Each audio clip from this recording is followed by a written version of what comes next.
So we continue today with Kitzur Shulchan Aruch, and we're on Siman, 75, and same topic, the laws of lighting Shabbos candles.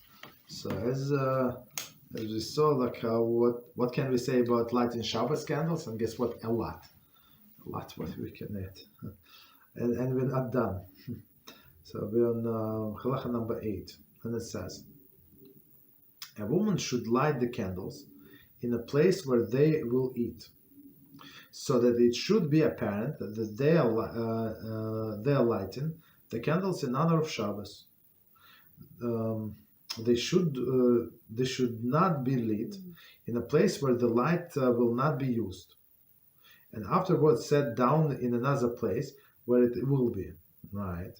However, in the case of the pressing need, for example, if the woman is ill and she cannot walk to the table, she may light while in a bed, and the candles can be subsequently be placed on a table in that house, because the entire house can be considered the place of the candles. Right, we're going to explain. Women who light candles in a sukkah and afterwards carry them into the house are not acting properly.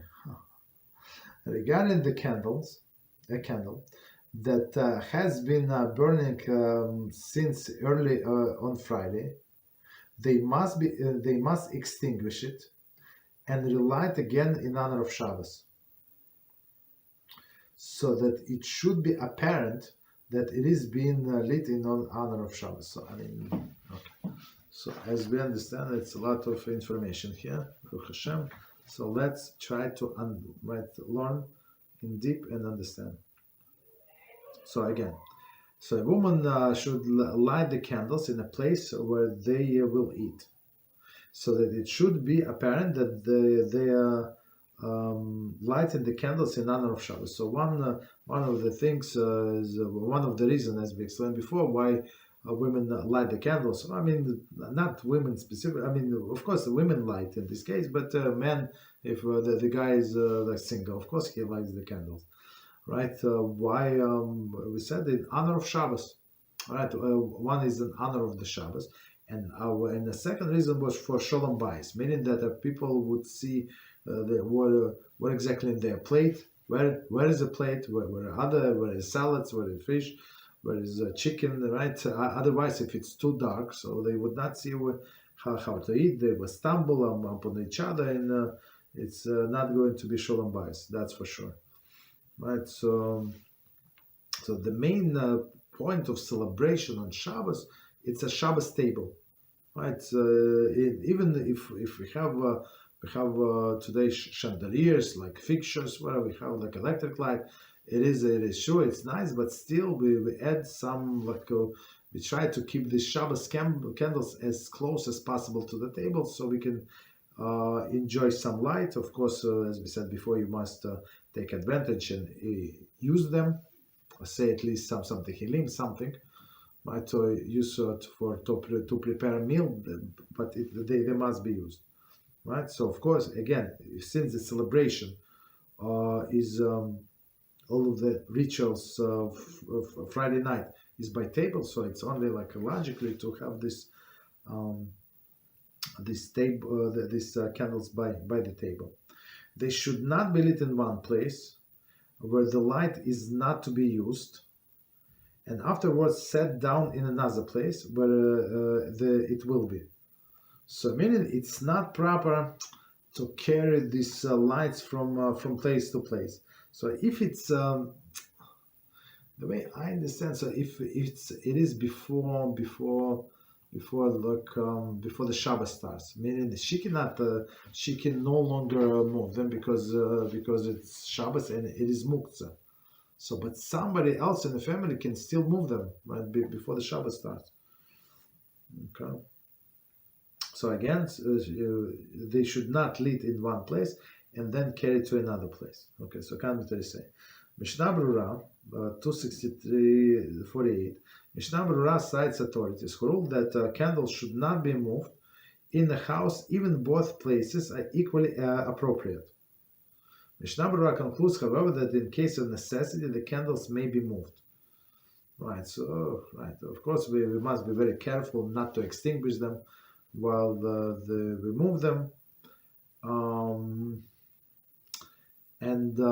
I guess, for example, if they leave them on a table, some side table, whatever they call it, side table, sofa table, whatever this thing is called, right? So make sure that this table is not muktzah. Meaning what? That you have that article on this table that can be used something important.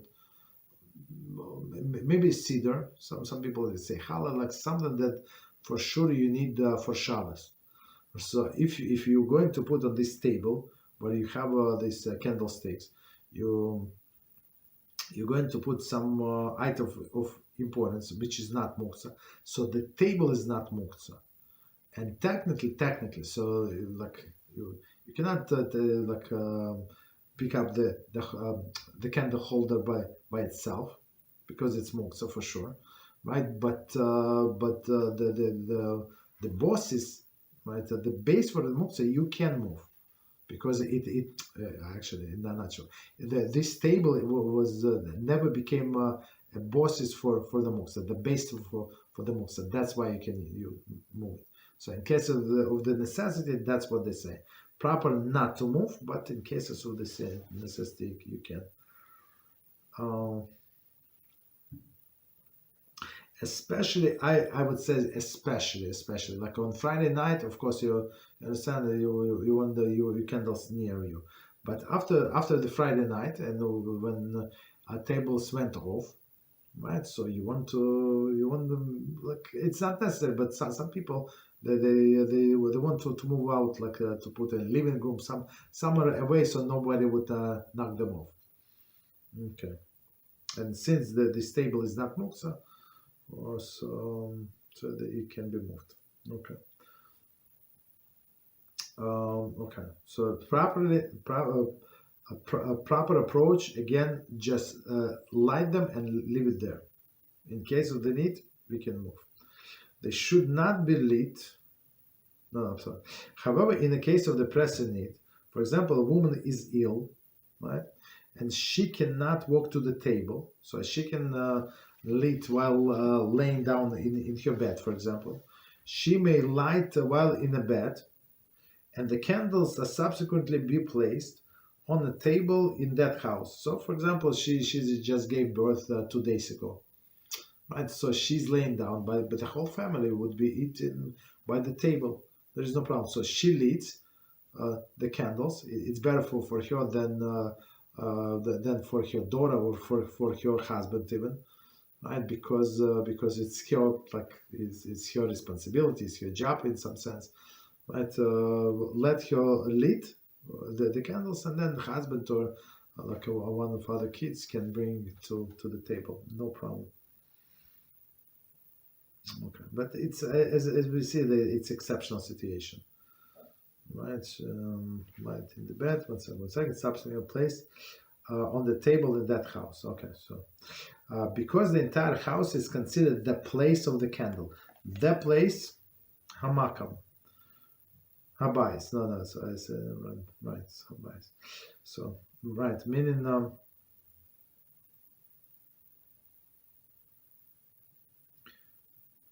right. So meaning the place of the candle. So and this idea we've actually said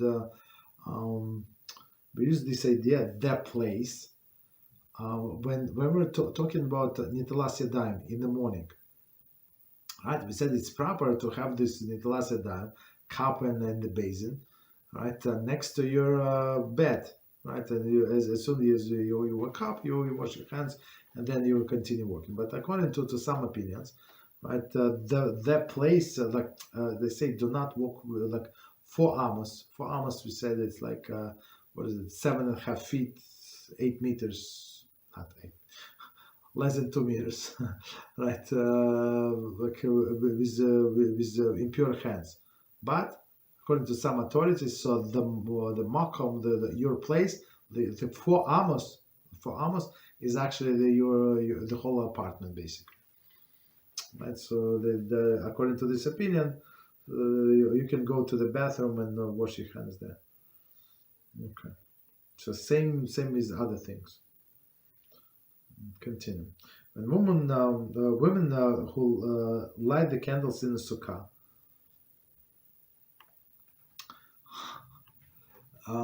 it was 1 year. 1 year, I don't remember, like a long time ago. I mean, of course, it's happened like I guess everywhere. So these people know things. People understand things and they know things. I'm not sure Jews, non-Jews. I'm not sure like who gave this idea, but the thing is that people light they take the candelabra, right? I mean, with five these candlesticks out in the sukkah, and some people have in silver, which just cost a lot of money, as we understand. It's very heavy. It's very beautiful piece of art, right? And they live in sukkah because you cannot move, right? It is a muktzah. So people, these crooks would go from the backyards, right? Because just like it's not in my neighborhood, but not too far from it, right? Would go from the sneak out from the back, like in the middle of the night, and steal these silver candlesticks. Cost a lot of money. People live there, right? So some people they are afraid, or some people say let me buy the fake one. I mean, also nice, looking nice, but it's metal, it's not silver. So and the question arose it's like disrespect to the holiday, like you have a cheaper candlesticks, right? It's not so simple, right? So meaning that she wants to here she wants to light candles in sukkah, because why light the candles in sukkah? Because that's where you're going to eat. Understand? Especially like here we're talking about Shabbos, right? Shabbos and Sukkot when coincide.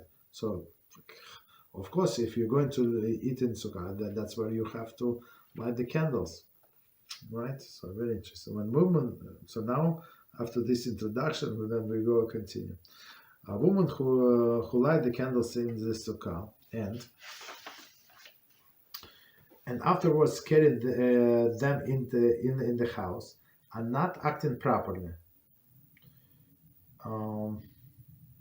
So I'm not sure. So she light in sukkah. So I think before Shabbos, right? Since the family will be eating the meal in the sukkah, the candles should be lit in the sukkah and not removed.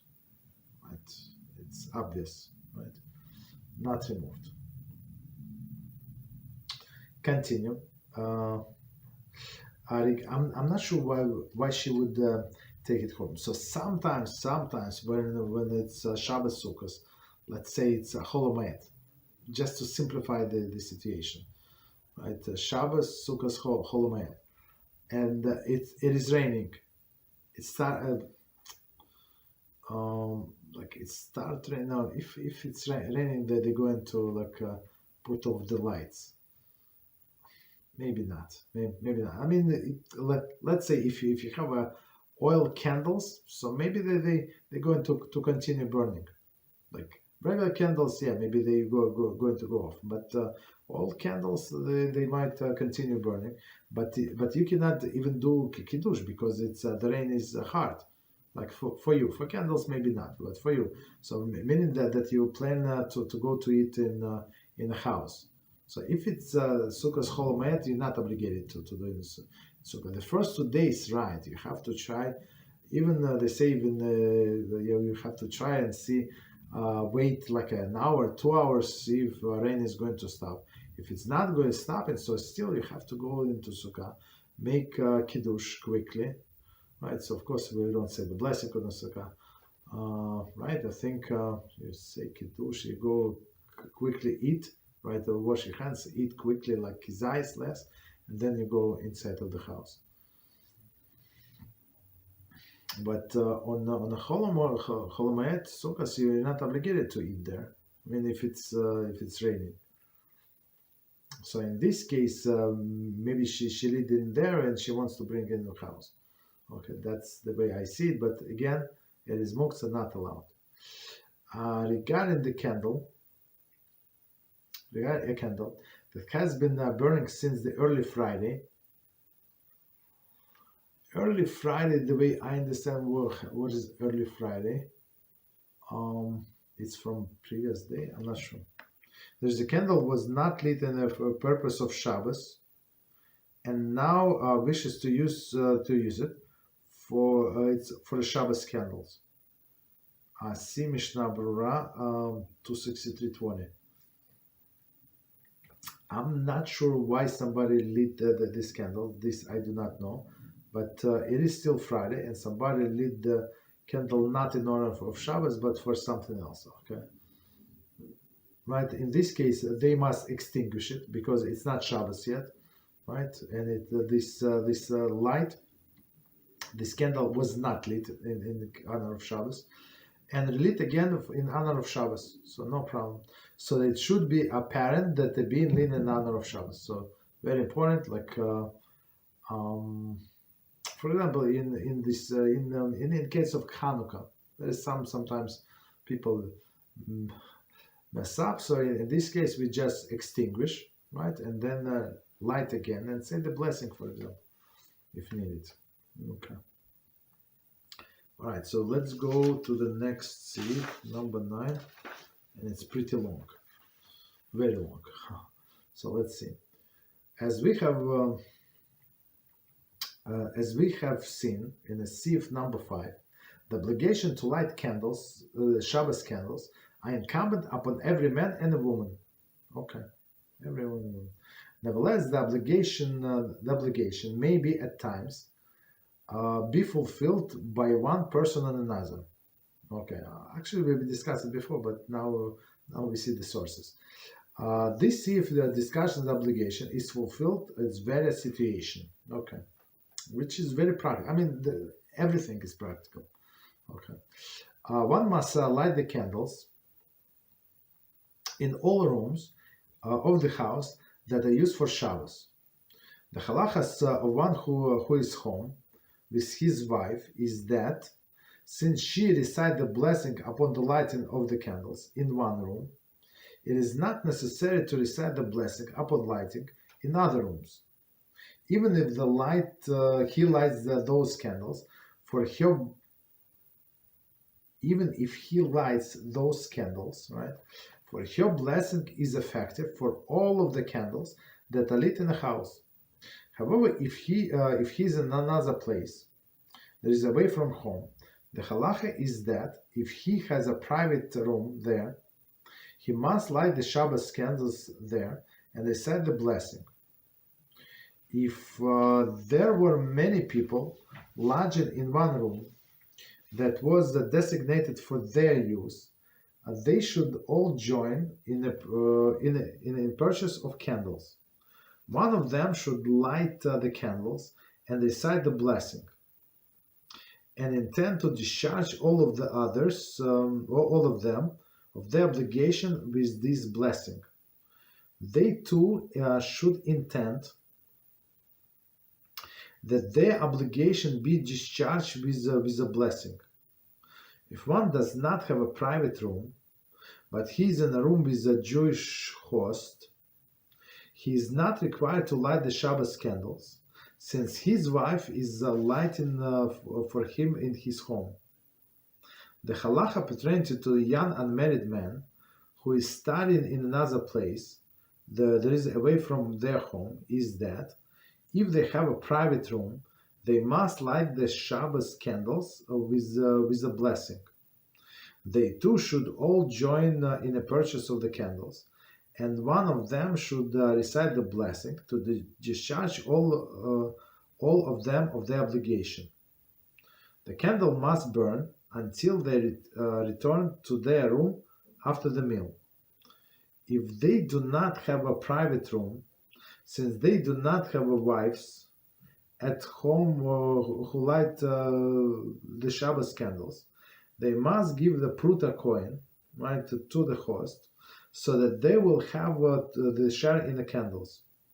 One who relies on his host for his meals is considered to be part of the host's household and need not to contribute to have share in the candles. So, okay. So it's a little long, but try to understand BeEzrat HaShem. So who lights, when to light, and whom to pay, whom not to pay, basically. Right? We're going to see. So let's see from the beginning. So again, this short introduction, and it says, as we have seen above, in CF5, the obligation of light candles is incumbent upon every man and woman. So meaning just because a woman lights does not mean that a man is not obligated to light. Yeah, he's also obligated, but a woman of the house discharges him from this obligation. Same as she's also required to say the kiddush, right? He's required, she's required. So, but he can say it for her. There's no, I mean, he's saying for himself and discharges his obligation as well, right? So okay. Nevertheless, the obligation may at times be fulfilled by by one person or another, right? What does it mean? Meaning that she's sick. She's sick. She cannot, she has a fever. So she said, just leave me alone. I wanna die, right? Some people. Right. So in this case, so he light the candle. She's in the hospital or something, right? She's having a baby, so he lights the candles in the home. Right. Okay. So continue. This Eve discusses how the obligation is fulfilled in various situations. So again, somebody from household must light the candles. Someone. The woman of the house is the first preference, and the man is the second preference. Then kids. Okay, so to commentary. For an understanding of this eve, one must bear in mind that, as mentioned in introduction to our Siman, there are two reasons for the lighting of Shabbos candles. They are A, in order to give Shabbos a proper respect, right? That's what we said before. And B, in order to maintain shalom bayis, ensuring that one does not stumble over the obstacles. So again, A, reason number one, so to show the respect to Shabbos. So the more light. Usually when you go somewhere and they want it's very important place. It has a lot of light, right? And then second, shalom bayis, meaning that for shalom bayis, meaning that even you live in the lights in the bathroom for the whole night. That's for shalom bayis. So meaning or in somewhere in your closet or next to a closet, because you need to change, right? So like at night, Friday night, how are you going to change if you cannot see anything, right? So you leave the light. So it's right. It's for shalom bayis. But in olden days, they did not have electricity, so it was candles. Would have candles. Okay, in the morning they would see. They would see, but Friday night they need to undress. They need to hang their clothes, right? That's what it is. So meaning for us, since we have electricity, we would light only 2 candles or more in one place. That's enough. But in olden days, you need many lights. Okay, so right. So you need to go to see your bed, to walk to your bed, right? So continue. Either of these reasons suffices independently on the basis required for lighting of the candles. So since we have 2 reasons, so how right? So and it's very important that we go by 2 reasons. 2 reasons, right? One again in honor, and second is for shalom bayis. Okay. So now we start with Kitzur Shulchan Aruch itself. One must light the candles in all rooms of the house that one uses for Shabbos. So meaning, in all of the rooms, in all of the places, in the hallways. For example, if you have light in a hallway, and in a bedroom, like maybe you don't need the light because it's light enough. There is no problem. There's no problem. Then you close the door to your bedroom, and that's it. It's dark. No problem. But when it's open, so you can change, you can do whatever you need. Okay. So, but again,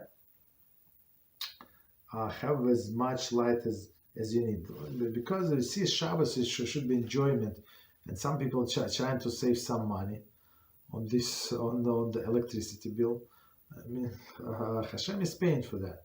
So in all the days, you would have like these incandescent bulbs. All right, so it would take a lot of energy. But today, with this LED, they hardly take any energy. Understand? So like if these people, like people who like I don't know, trying to save on electricity, you can understand. They have some argument. Now they don't. It's only a few pennies, right? Literally like only a few pennies, because this light and the light, they don't take a lot, right? It's very interesting. So leave as much light as you need to. Okay.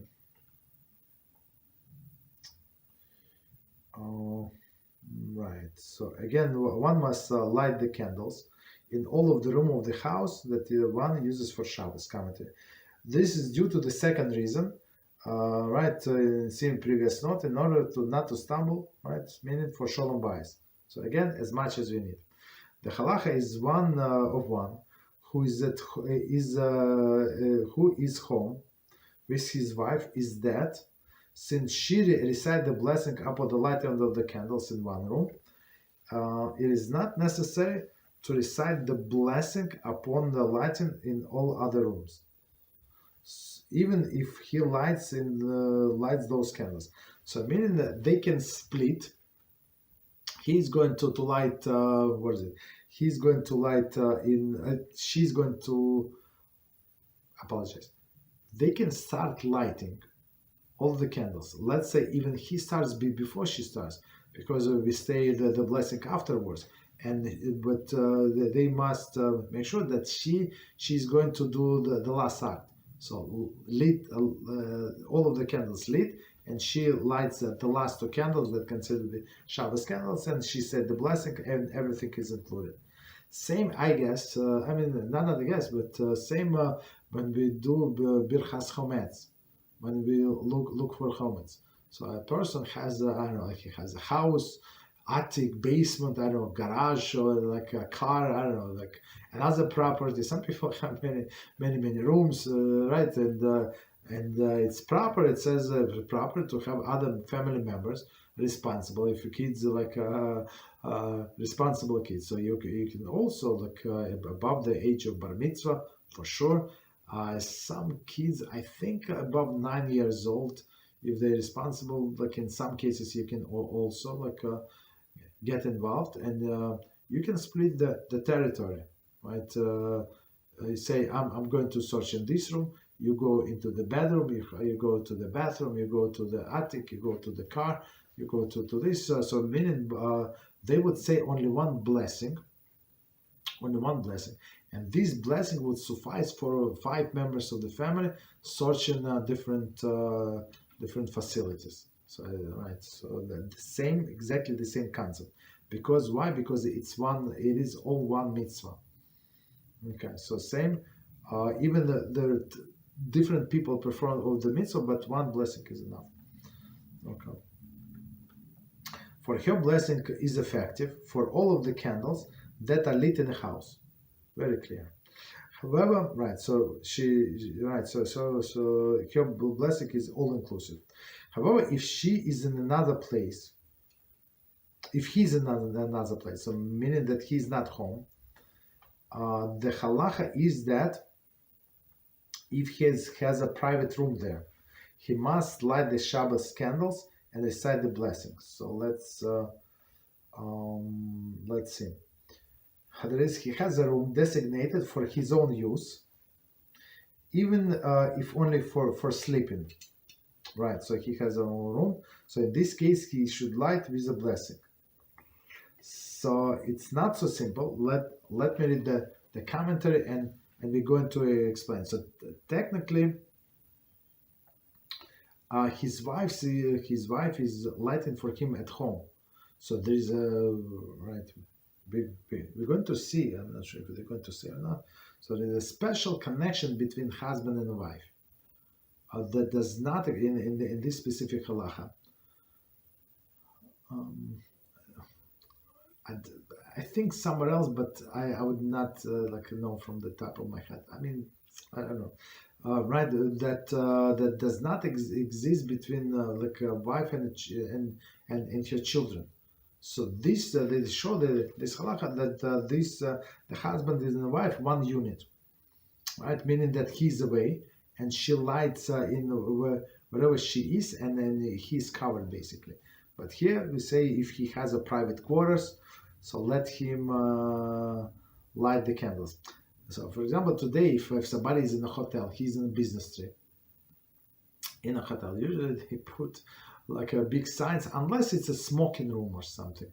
But even if the room is smoking, like whether they allow to smoke, would they allow you to light the candles? I don't think so. Smoke is one thing, and I remember a few times we were staying in a room that allow smoking. It was so disgusting. It's so disgusting. Right, in one place, right, and it was in Israel. They gave us beautiful room with a balcony, and balcony was facing the Dead Sea. What could be better, right? On the seventh floor, beautiful, beautiful.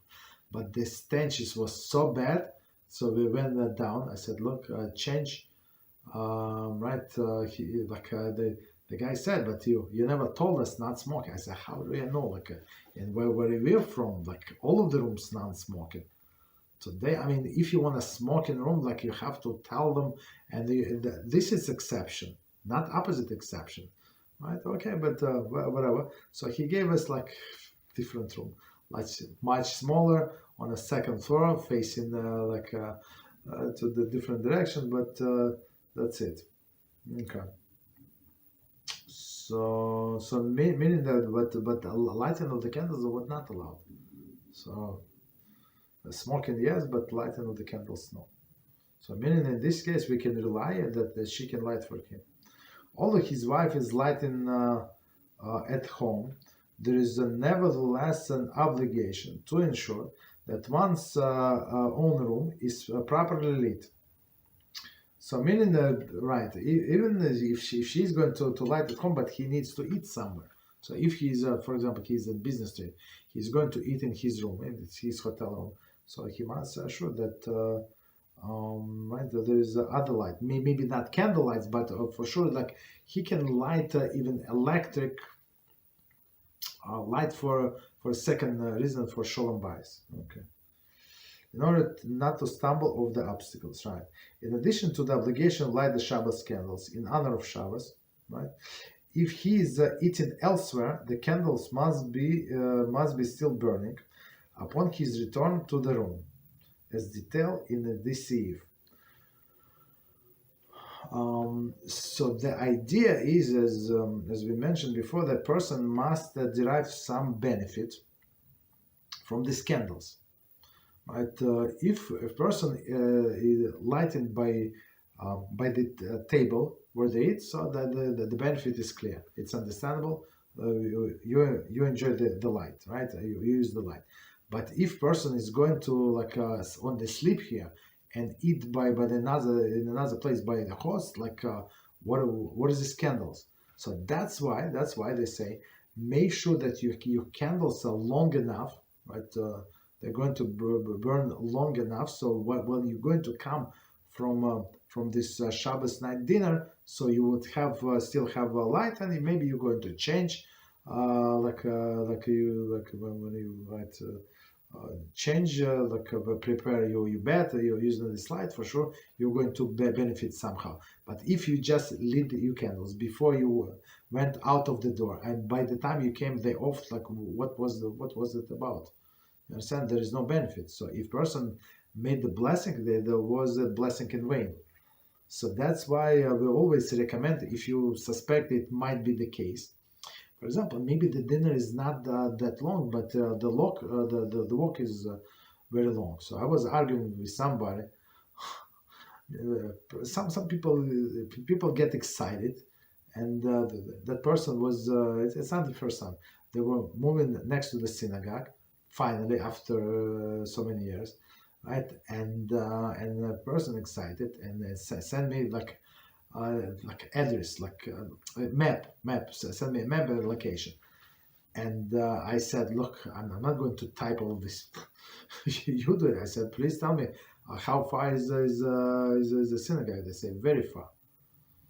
You understand? So and then I said, it's not going to work out. So the person found another place and sent me. Now I'm moving like in the months. I'm moving to that place, and it's close.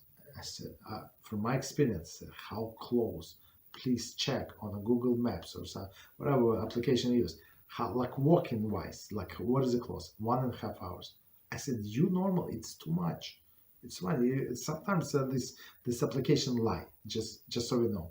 So it says 1.5, and it's going to be like 15 minutes longer. So I said, can you imagine on Shabbos to walk like 6 hours? Like you, it's I mean if somebody is strong, maybe it's a flat terrain, like a flat street, like maybe. But if you go up, you're going down. If it's snow, right, it's like in northern region, right? So if it's snow, if it's like in the summer, it's hot. You know, you're going to walk 1.5 hours. Right? Maybe first time, but by second Shabbos, you're not going to walk. In a sense, so what I'm trying to say, why I'm saying this, so maybe the candles were like 4 hours or even 5 hours, but by the time you get there to that place, you lit the candles in your house, you went there, like you spend there even 1.5 hours, you come back because of the distance, the lights are off. So meaning it was bracha l'batala, and person who said the blessing in vain, he deserves a chorus, right? His or her life being cut short. Like why? Because of the distance. You understand? So one thing depends on another. So that's why we always say to be on the safe side, light the candles there. Right? Of course, it's right. Of course, you live here, but or give them money. Right? Give them money for to the host. Right? And ask them to keep you in mind. Right? When they buy oil, they buy candles, so you can give them some like change that they can keep you in mind, or derive some benefit before you leave your house from the candles that you lit. One of the two or three. So right, or in another solution, get yourself oil candles, and then with oil you can regulate like how long it's going to burn. We never tried the full cup. It's a tiny cup, tiny, but it burns for a very long time. So we usually put like maybe half, maybe less, little less than half, and it burns like for 6 hours or so. Right. So right. So that's why he's saying we have to be careful. So again, he must light the Shabbos candles, and right. So private room. One second. Right. So must light the Shabbos candles if he has his own room and say the blessing. Okay. Continue. If there are many people lodging in one room, there was designated for their use, they should all join in purchase of the candles. So, and that's what they would do in yeshivas. When people these boys stay in dormitory, of course they would not going to allow like to light the candles in the rooms. It's not proper. First of all, insurance, like fire hazards, nobody needs that, right? So they usually light in the dining room. So right, and they would light on maybe several sets of candles. So all people get together, all the boys. I mean, that depends on yeshiva, and since it's like they pay tuition or something, so and still they eat there, so it part of the tuition that they pay is actually being used for candles. So meaning, yes, the yeshiva provide candles, but all of them have ownership of these candles. That's why there is no problem, right? So continue. Right. So if let me just quickly read again. If there were many people lodging in one room, but in this case in the yeshiva environment or some Shabbaton environment, for example, that's another example. So they eat in one room, right? They should light in this in one place, right, and join in purchase of the candles. Continue. One of them should light the candles and recite the blessing. So meaning one is enough, and intend to discharge all of them in them of the obligation with reciting of the blessing. So meaning all of the people have to have in mind that I want to be part of this group of the lighting of the candles. That's why I said in most of the cases, if it's a lot of people, they split, right? They split. If Shabbaton or something, so as I understand, they would light at every table. At every table, they can light, like they put it in the middle or something. But some people, they did not allow, the hotels would not allow the light, like live fire, right? They would not allow. So they would ask them to light in some like a lobby or something. So this is useless. So I mean, some people who do not know, they say the blessing in vain. So I remember we were in one of the hotels. In this hotel, they know exactly what people are going to do. They know that Americans they're not going to listen to it. So they announce many times, like on the loudspeaker, do not light the candles in the room. We're not allowing you to light the candles in the room. We're not going to forgive you if you're going to light the candles of the room. So people are very serious. They know what people are, but if you hear they're not going to forgive you, what? Okay, so, and everybody would go light, and they show you where to light, in the lobby. So nobody's going to eat in this lobby. And many people, they do not know. I mean, they will force also. Like, you're not going to go against them, right? In other hotels that not so religious, they do not care. They do not tell you. So you, of course, you do not ask them, and you light in the room. You just ignore the signs. But because these tablets, small candles. But in that hotel, they were very much against it.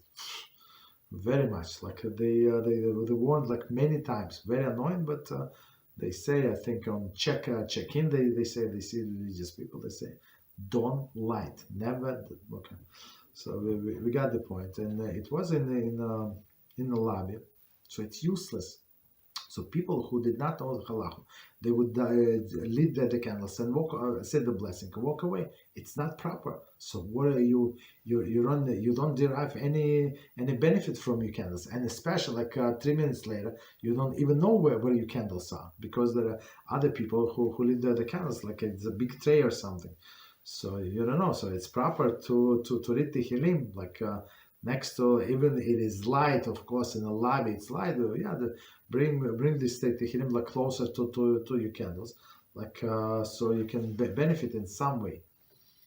Understand? Otherwise, it's unfortunately people say blessing in vain. I mean, they're not going to explain you all of the halachas like they expect you to know. You understand? But and in other places, yeah, they also like prepare the free candles, the matches, the everything, so you can light the candles. But we would go to our room. Okay. So of course, like we did everything like safe as possible, like there was aluminum foil around this on the plates. Like of course, we don't want to like create any damage. Okay, so continue. One of them should light the candles and say the blessing, right? and intend to discharge all of them the obligation of the blessing. They too should intend that their obligation is discharged with a blessing. So it's always two-way, right?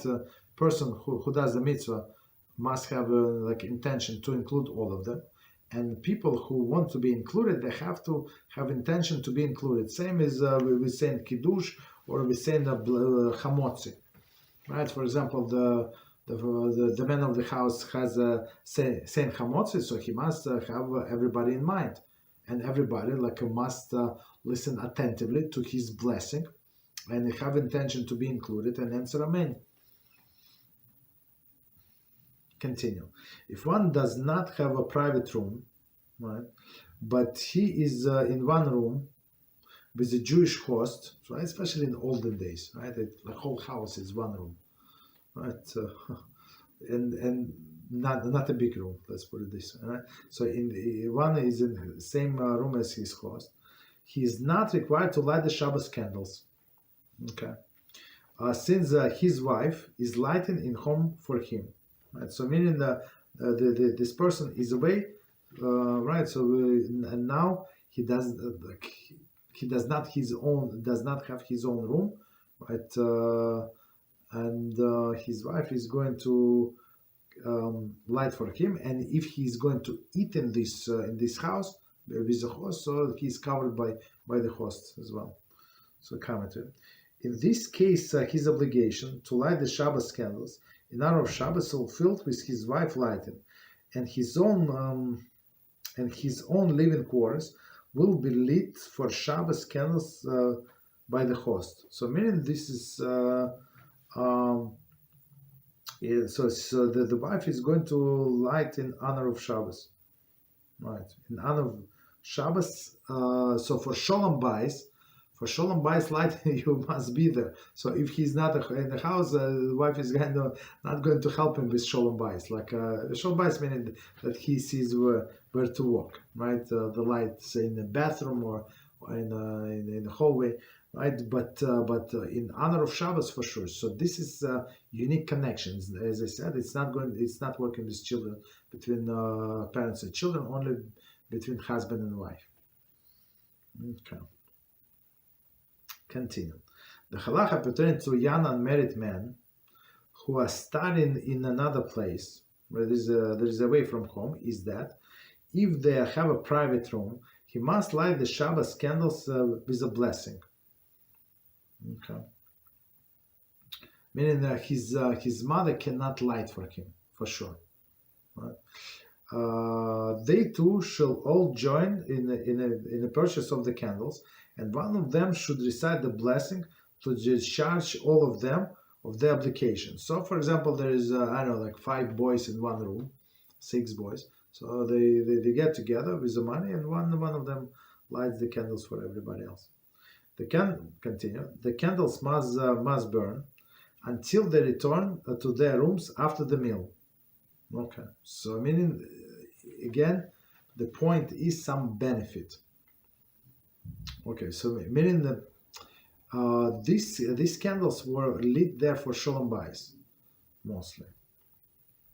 If they do not have a private room, since they do not have their wives, who light the Shabbos candles, right? They must give pruta coin to the host. So meaning the pruta coin is the smallest coin to the host. So meaning that you're not obligated. It's very interesting. You're not obligated to buy the whole candle even. Like part of the candle is enough, right? A pruta coin to the host, so that they have share in the candles. Commentary. Pruta is the minimum amount of monetary value. They have share in the candles. Alternatively, host may transfer ownership to them using halachically valid methods. Okay, in the portions of the candles. So meaning that they can, the host can gift them money or give them a candle. So I can give a candle to somebody as a gift. What's the problem, right? And then he said, "Can I put my candle is in your candlestick? I say, yeah, sure, no problem. So, and we're going to light our candles and his candle as well. Okay, so there is no problem. So there are many ways.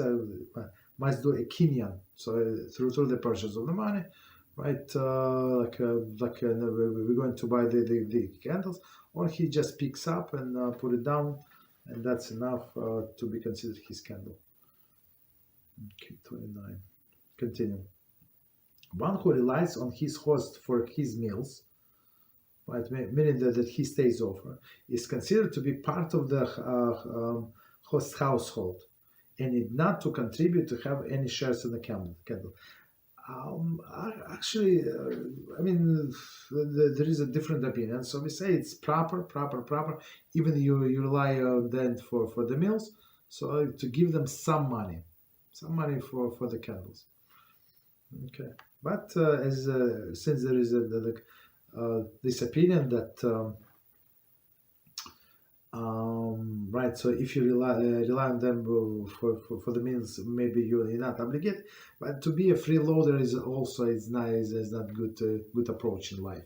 Right, try to help. Right, something like as we always say, have now somebody else is going to Israel. Hopefully, BeEzrat HaShem from our students. So we say if you're going to visit somebody, to some religious people, somebody invited, but bring them some gift. Buy a bottle of wine, cookies, something. Like everything is very expensive in Israel, as I heard.